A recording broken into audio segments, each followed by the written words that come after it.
Je suis tellement dans ma bulle que j'ai oublié de partir le. Pouf! Écoute, je suis ému. Je suis ému du chant qu'on vient d'entendre. Super beau. Tellement puissant. Et avant, on chantait tout le monde ensemble le Alléluia. J'avais les yeux fermés. Wow! Il y a une puissance à louer le Seigneur ensemble, hein? Ouf! Ça, je ne touchais plus à terre maintenant, là. Dominique, elle me tenait par ma ceinture. Ah ouais. Wow, merci à tous les musiciens de mettre au service leurs dons pour la communauté. On va réfléchir ce matin sur l'incarnation. Comme vous savez, on est dans les dimanches de l'Avent. Donc, on se prépare à la venue du Christ. Il est venu, il reviendra, mais il peut venir pour toi en ce moment. C'est ce qu'on croit. Il est toujours présent, il est toujours là. Oui, on attend sa venue, sa deuxième venue, mais il veut venir aujourd'hui. Je vous ai mis des peintures, on a pris les arts graphiques pour décrire des scènes historiques, des scènes de l'incarnation. On parle de l'incarnation, donc Dieu qui se fait chair, l'incarnation. Dieu qui prend le corps d'un homme. Donc, il y a plusieurs choses là-dedans. Quand on lit les évangiles, le début des évangiles, on peut voir plusieurs choses, surtout l'évangile de Luc. Donc, on a cette crèche. Ça nous parle que Dieu s'incarne dans la pauvreté. Il ne vient pas dans la gloire, il vient dans la pauvreté, dans l'humilité. On voit ce petit Jésus qui est dans une crèche finalement où les animaux se nourrissaient, où il y avait de la bave de vache et de bœuf. C'est là que notre Seigneur est né, dans la paille mélangée à de la bave d'animaux. C'est beau, hein? C'est comme ça. On a Marie, on a Joseph, il y a d'autres personnages. Il y a des rois qui sont là également. On en a un à gauche, on en a un autre devant. Des rois, des puissants, des gens connaissants, des gens qui arrivent avec des cadeaux, de l'or, de l'encens, de la myrrhe. Donc les rois sont invités à venir s'agenouiller.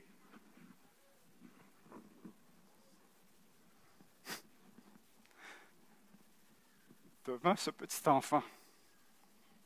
Ça m'émeut. Les bergers sont là aussi.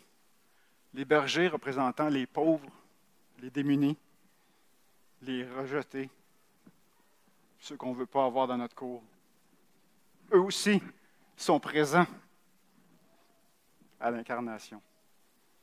Et eux aussi s'agenouillent devant ce petit enfant.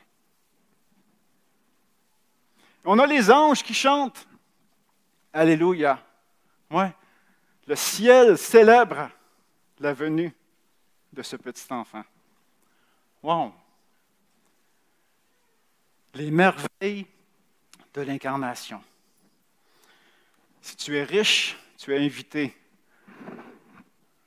à célébrer l'incarnation. Si tu es pauvre, tu es invité à célébrer l'incarnation. Riche et pauvre et la classe moyenne. Tous sont invités à s'agenouiller et à célébrer ce petit enfant. L'étoile est là aussi, l'étoile qui symbolise l'univers entier, la création entière vient célébrer cet événement historique où Dieu se fait chair. Dieu prend le corps d'un homme. Wow! Marie était enceinte. Donc, le corps d'une femme a été utilisé, mais sous l'inspiration, sous la puissance de l'Esprit Saint, elle est devenue enceinte. Donc, on a ce mélange d'un être humain, la participation d'un être humain, Marie, et du divin, le Saint-Esprit, qui ont été combinés ensemble pour faire cet enfant Jésus. Donc, on a l'homme-Dieu. Marie et le Saint-Esprit vont donner cet enfant. Combinaison homme-Dieu, 100% homme, 100% Dieu. Mystère. Mystère de l'incarnation. Wow! Quelles sont les merveilles de l'incarnation? Qu'est-ce que ça change pour nous ce matin, dans nos vies? L'incarnation, c'est tellement plus qu'un petit bébé dans une crèche. Il y avait une chanson à l'époque, là. Le petit Jésus de plâtre. Souvenez-vous? C'est tellement plus que ça. On l'a chanté tantôt. Ce petit bébé, Marie, savais-tu que ce petit bébé est le Dieu Tout-Puissant. On a une autre scène ici. On a un peu plus comme de lumière, Dieu de lumière qui naît. À la fin de Jésus, à la fin de sa vie, Jésus prie ainsi. Il lève les yeux au ciel et dit, « Père, l'heure est venue, glorifie ton Fils, afin que ton Fils te glorifie, selon que tu lui as donné pouvoir sur toute chair, afin qu'il accorde la vie éternelle à tous ceux que tu lui as donnés. » Or, c'est quoi la vie éternelle? C'est qu'ils te connaissent, toi, le seul vrai Dieu, et celui que tu as envoyé, Jésus-Christ. Je t'ai glorifié sur la terre, j'ai achevé l'œuvre que tu m'as donnée à faire. Et il rajoute ceci. Maintenant, Père, glorifie-moi auprès de toi de la même gloire que j'avais auprès de toi avant que le monde fût. Wow!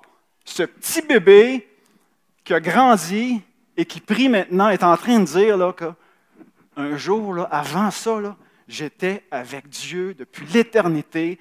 Je partageais la gloire de Dieu depuis l'éternité. Et là, je suis venu sur terre par obéissance, par amour, et tu vas me redonner, Seigneur, la gloire que j'avais auprès de toi avant que le monde fût.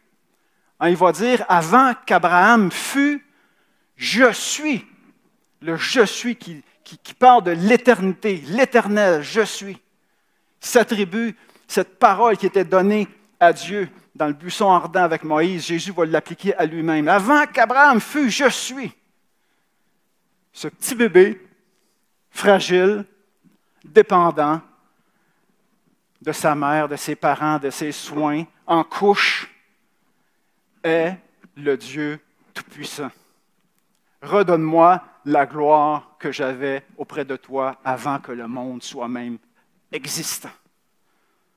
Wow! Wow! Les merveilles de l'incarnation. Ce Dieu Tout-Puissant qui prend le corps d'un homme, qui avait cette gloire, j'essaie d'imager la gloire du mieux que je peux, c'est même pas imageable, la gloire. Pensez à ce qu'il y a de plus beau, de plus splendide, de plus brillant, c'est ça la gloire. Jésus a quitté cette gloire pour prendre le corps d'un être humain. Voici une des merveilles de l'incarnation, ça nous parle de l'humilité de Dieu. Est-ce que c'est votre compréhension de qui est Dieu? Quand vous pensez à Dieu, est-ce que vous pensez à l'humilité? Le dépouillement. Dieu se fait humble. Dieu rentre dans notre monde. C'est comme si moi, là, je voyais des fourmis qui ont de la misère là, et je décidais de quitter mon corps humain, m'incarner dans une fourmi pour aller les aider. C'est ça que Jésus a fait. Il a quitté sa gloire pour prendre le corps d'un homme pour venir à nous. Incroyable. Voici ce que Philippiens nous dit. Ayez en vous les sentiments qui étaient en Jésus-Christ, parce qu'on doit marcher à sa suite. C'est notre modèle. Jésus-Christ, existant en forme de Dieu, n'a point regardé comme une proie à arracher d'être égal avec Dieu. Il y aurait pu, mais il a décidé non. Mais il s'est dépouillé. Le mot, c'est qu'il s'est vidé lui-même. Il a laissé, il s'est vidé de sa gloire en prenant une forme de serviteur, en devenant semblable aux hommes. Et ayant paru comme un simple homme, il s'est humilié lui-même, se rendant obéissant jusqu'à la mort, même la mort de la croix. Est-ce qu'on comprend ce matin là, le coût, ce que ça l'a coûté au Christ de venir vers nous dans ce petit bébé? C'est cute, Noël, là, on entend les chansons, tout ça, là, mais wow, il faut revenir à l'essentiel. Un Dieu qui s'humilie, un Dieu qui se donne pour toi, pour moi, par amour. Qui laisse sa gloire de côté pour s'incarner. Est-ce que l'Internet fonctionne? L'Internet ne fonctionne pas parce qu'il y a un chant, tellement un beau chant, qui a été fait par le trio Toupin, il y a quelques années, qui s'intitule « Le Christ dès l'origine fut d'essence divine ». Levez la main ceux qui le connaissent. Ça vous dit quelque chose? J'aurais aimé vous le faire jouer pour ceux qui ne le connaissent pas. C'est de toute beauté. Je vous invite à aller l'écouter sur YouTube après-midi, là où vous aurez de l'Internet. Le Christ dès l'origine fut d'essence divine. Je ne vais pas le chanter. Je vous... Il y en a qui seraient meilleurs que moi. Mais ça traduit ce qu'on vient de lire dans le passage de Philippiens. Puis Bernard me disait ce matin que c'est du mot à mot dans la parole vivante. Donc, je ne savais même pas. Donc, Dieu veut tellement nous rejoindre qu'il s'incarne. Voici une autre belle image que j'aime. Appuyé sur la roche, dans cet endroit humide, se passe quelque chose d'extraordinaire. L'incarnation nous invite à l'humilité, à la vulnérabilité. Dieu se fait proche dans l'incarnation. Dieu devient notre prochain. Dieu est notre Emmanuel. Dieu est le Dieu présent. Hein, c'est le nom qu'on donnera à Jésus, la présence de Dieu. Est-ce qu'on peut prendre conscience en ce moment même que Dieu est présent? Dieu est présent avec nous en ce moment même dans cette pièce. Et on peut le faire à chaque moment de notre vie.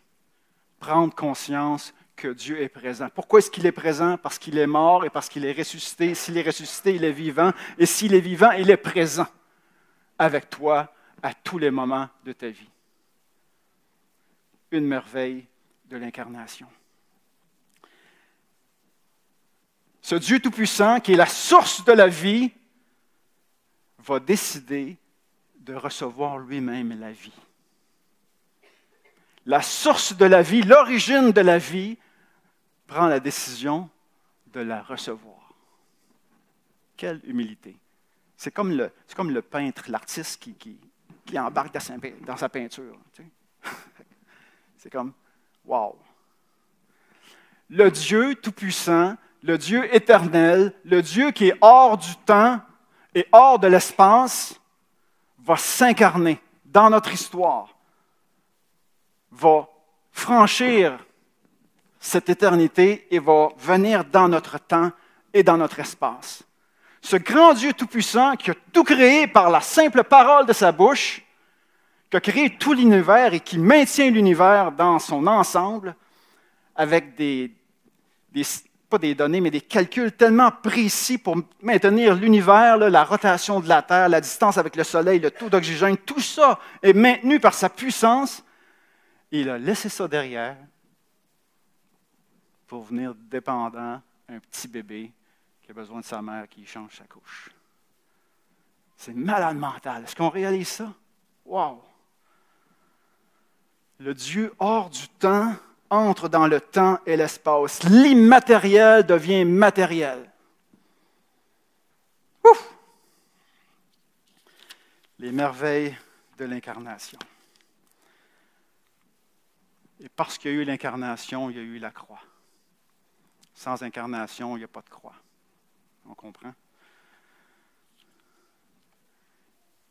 L'incarnation, la croix, nous donne le message que Dieu est présent dans nos souffrances également. Stéphane a prié pour ça tantôt. Merci. Je ne sais pas à travers quoi tu passes en ce moment, mais Dieu est présent. Il sait c'est quoi souffrir. Il a marché, il a eu faim, il a eu soif, il a reçu des coups, il s'est fait flageller, on lui a craché, on l'a abandonné, on l'a crucifié, on lui a mis une couronne d'épines. Jésus sait c'est quoi souffrir. Jésus te comprend dans ta souffrance. Je vous raconte rapidement l'histoire de Corrie ten Boom. Vous connaissez Corrie ten Boom? Camp de concentration. Elle est avec sa sœur dans un camp de concentration. Sa sœur est chrétienne, elle ne l'est pas encore. Puis elle pose la question à sa sœur, « Mais si Dieu existe, qu'est-ce qui se passe? Il est où ton de Dieu? » Et qu'est-ce que sa sœur a répondu? « Je ne sais pas. Pourquoi? Mais tout ce que je sais, c'est qu'il sait c'est quoi souffrir. Et il est avec nous en ce moment. » dans ce camp de concentration. Sa sœur chrétienne meurt, c'est la fin de la guerre. Corrie ten Boom, elle est libérée comme les autres, et à un moment donné, elle est dans une église en train de prêcher sur le pardon. Et qui s'avance dans l'allée? Un des soldats du camp, qui lui tend la main, qui lui dit merci pour le message sur le pardon. Ça ne tentait pas pantoute. Et elle a prié, Dieu, donne-moi la grâce. Et c'est en tendant la main que son cœur a changé. Wow! Wow! C'est ça, la puissance du Christ ressuscité qui vit en nous. Hein? Je ne sais pas pourquoi la souffrance, mais je sais qu'il comprend, je sais qu'il est là. Ça, c'est les merveilles de l'incarnation. Et parce qu'il y a eu sa mort, il y a cette image qui décrit une scène de l'Apocalypse où on a l'agneau qui représente Jésus, qui est sur le trône. Il n'est pas mort, il est vivant, il est debout. Et là, il y a une foule de personnes qui l'acclament, des anges. Et puis là, on pourrait ajouter d'autres personnages dans la scène, mais parce qu'il est incarné et parce qu'il est mort et ressuscité, le salut est possible. Mon salut, ton salut, ma guérison, ta guérison, ma restauration, ta restauration. Tout ça est possible à cause que cet agneau a donné sa vie. Et on a cette image ici, je ne sais pas si vous voyez le sang qui tombe dans un calice. Et c'est ce qu'on célèbre à l'Eucharistie. Hein? On célèbre les éléments, le corps donné, le sang versé. Donc, le salut est possible. Les merveilles de l'incarnation. Il donne sa vie, l'agneau. Il est adoré par les anges et par nous. Une autre merveille de l'incarnation, c'est que notre foi, mes amis, elle est ancrée dans l'histoire. Il y a des dates. On ne parle pas d'une espèce de patente ésotérique là, qui n'est pas prouvable. Non, non, non. On parle d'histoire. C'est historique. Ce qu'on croit est basé sur des faits historiques, vérifiés. Et notre calendrier, c'est avant Jésus-Christ et après Jésus-Christ. Notre calendrier à tous les jours, on est en 2023, après Jésus-Christ. Tout notre calendrier est basé sur la venue de ce petit bébé. Les merveilles de l'incarnation. Qu'est-ce que ça nous dit, ça, l'incarnation, sur notre création, sur notre corps humain? Hein? Le fait que Dieu Tout-Puissant vienne s'incarner, vienne visiter la terre, nous dit que la terre, c'est quelque chose de beau, c'est quelque chose d'important, c'est quelque chose de digne. Et le corps humain également. Alors qu'à l'époque, le corps humain était un obstacle à l'avancée spirituelle des gens, dans la pensée grecque à l'époque, le corps, c'était une espèce de patente qui fallait se débarrasser pour libérer mon âme. Le christianisme dit non, non, non, non, non, non. Le corps n'est pas un obstacle. Le corps est quelque chose de digne. J'ai pris forme dans un corps humain. Je suis venu dignifier le corps humain. Donc, célébrons la création, célébrons le corps humain. Parce que c'est ce que le christianisme nous dit, de la beauté de la création, de la beauté du corps humain. L'incarnation nous donne ce message. Hein? La planète Terre, la création, c'est quelque chose de bon. Donc, il n'y a pas la notion d'ascétisme, là, où je dois fouetter mon corps là, pour me libérer là, de quelque chose. Non. Le corps, c'est beau. Dieu prend soin du corps, je prends soin de mon corps également. J'aime cette slide. Dieu qui prend soin de la planète. Et je suis habitant de cette planète. Il prend soin de moi également. C'est quoi ça? Où je m'en vais avec mes skis en parlant d'incarnation. Et c'est une slide qui parle des petits déjeuners, le club des petits déjeuners. Si on est sérieux et qu'on déclare que l'incarnation, c'est quelque chose d'important, bien, ça va influencer la façon dont on fait la mission. On va avoir des missions qui vont être incarnées. Vous me suivez? Donc, quelqu'un qui souffre de la faim, on ne va pas lui dire « Je vais prier pour toi, bonne journée. » Hein? On va s'incarner. C'est parce qu'on croit à l'incarnation qu'on a une mission incarnée, qu'on a des actions incarnées. Donc, il n'y a pas question d'avoir juste une vision spirituelle. Il y avait un chant Sauver mon âme. Merci. C'était une parodie de ceux qui croient juste là, que la chrétienté, là, c'est une question de sauver mon âme, puis on ne s'occupe pas du reste. Non, non, non. Le vrai christianisme s'occupe de plus que de l'âme, s'occupe de tout. L'incarnation nous donne ça comme message. Il n'y a pas juste mon âme qui est important, mon corps aussi. Hein? Donc, ça nous amène à parler d'action sociale.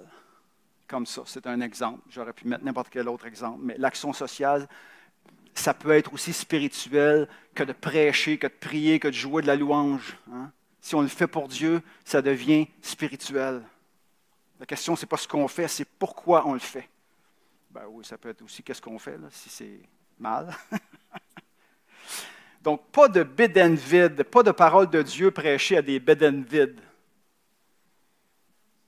On se comprend? Puis pas de bédaine pleine sans parole de Dieu non plus. Donc, je répète ça. Pas de parole de Dieu prêchée à des bédaines vides, puis pas de bédaine pleine sans parole de Dieu. Action sociale et témoignage. Ce n'est pas deux choses qui sont opposées, ce n'est pas deux choses qui s'opposent, c'est des choses qui se complètent, c'est des choses qu'on voit dans l'Évangile. L'incarnation nous parle de ça. Donc, est-ce que nous sommes incarnés? On avait un exemple tantôt avec Bernard, avec les dons, les démunis qui viennent.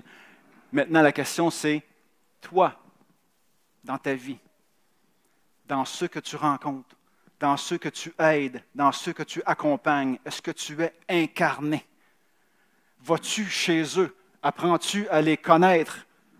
De quelle façon tu t'incarnes? De quelle façon est-ce que tu salis tes mains? Parce que le Dieu Tout-Puissant s'est sali les mains en prenant place sur terre sous forme de bébé. Toi, est-ce que tu te salis les mains dans ton aide que tu apportes, dans ton accompagnement que tu donnes, dans la façon que tu veux aider? De quelle façon est-ce que tu te salis les mains? Pourquoi est-ce que je dis ça? Parce que Jésus nous dit, « La paix soit avec vous. Comme le Père m'a envoyé, moi aussi je vous envoie. » Jésus m'envoie, Jésus t'envoie. Et il t'envoie de la même façon que le Père l'a envoyé. Et comment est-ce qu'il l'a envoyé?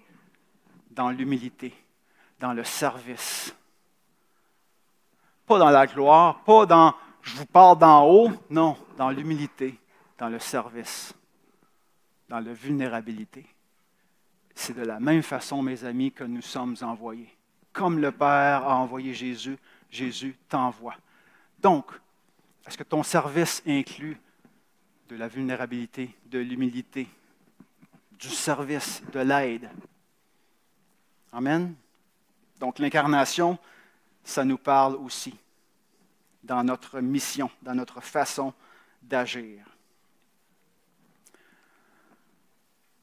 Voici les merveilles de l'incarnation.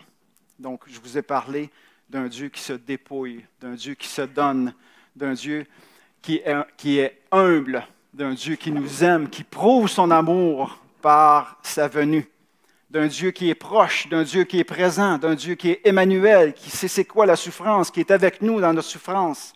Je vous ai parlé d'un Créateur qui est éternel, qui s'incarne, l'immatériel qui devient matériel, qui rentre dans notre dimension, d'un Dieu historique. Je vous ai parlé que le corps et la création sont quelque chose qui sont dignifiés par l'incarnation. Et je vous ai parlé que notre mission doit être aussi incarnée.